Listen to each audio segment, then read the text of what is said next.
Aditya Sindhya as we engage in a fireside chat, connecting generations, bridging geographies, in conversation with Anand Narasimhan.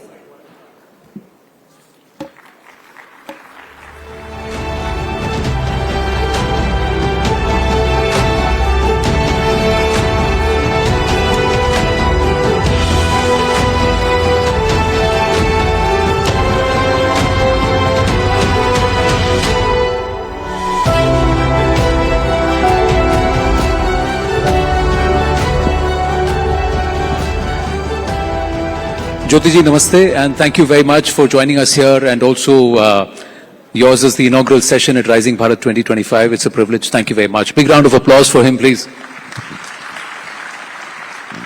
Thank you, Anand. It's always a pleasure to be with News 18 and part of a dialogue with you, and especially when Anand is looking as if he's in the wrong profession.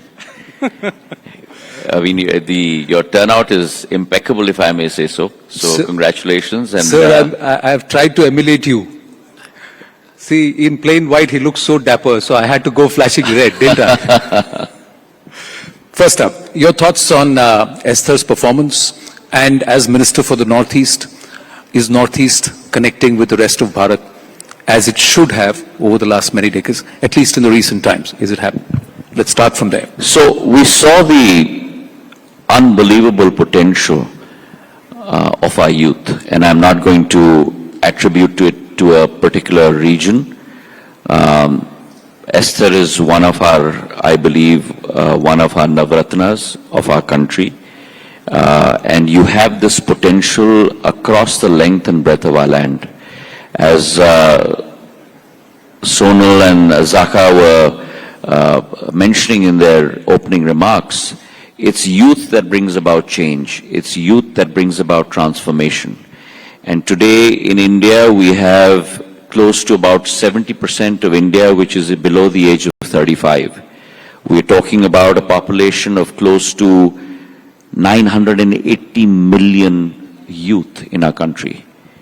Now that sounds very easy when the words roll out of your mouth, but that's 3 times the population of the United States of America. That's twice the population of combined Europe. That's the potential that India today holds out, not only for the region, but for the world. And within that cosmos, I believe the Northeast presents a very, very important role that part of our country has to play. If you rewind, Anand, about 500 to 1,000 years ago, all trade from the global south would go through the Northeast prior to going into the Middle East and to Europe. And I think we need to revive those capabilities across our country today. Very few people know, but when you fly from, let's say, a Guwahati or an Imphal to a Chennai or to a Mumbai, equidistant is a Thailand or an Indonesia. And that's the circumference that we need to now connect to.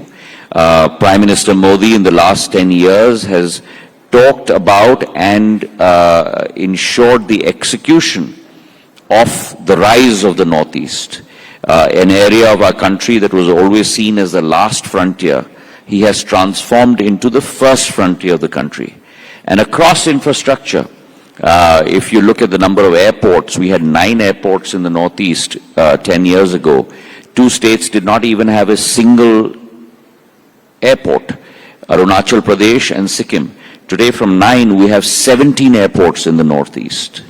From close to about 10,000 kilometers of national highways, we have 16,000 kilometers of national highways.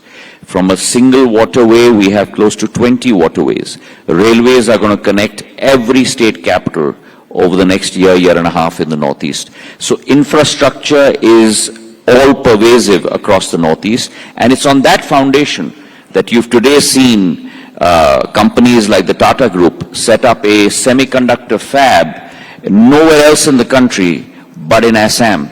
27,000 crore worth of investment, and the amount of direct and indirect positive externalities that will bring to that area is unbelievable in the coming days. So big round of applause for that. So there's a lot being done. But you mentioned Prime Minister